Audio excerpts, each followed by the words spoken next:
உம்மா வச்சு மென்னு என்ன பேரிட்டு மேரி போற்றி வளர்த்திய ஆட்டிங்குட்டி பாருங்கள். ஆட்டிங்குட்டி கோழியடு நிறமுள்ள கண்ணுள்ள குஞ்சாடு.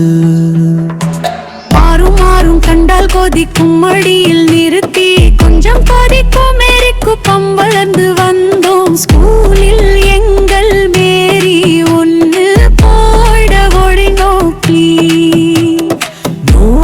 காத்திருக்கும் தூரே நின்னே கண்டால் பின்னே ஒப்பம்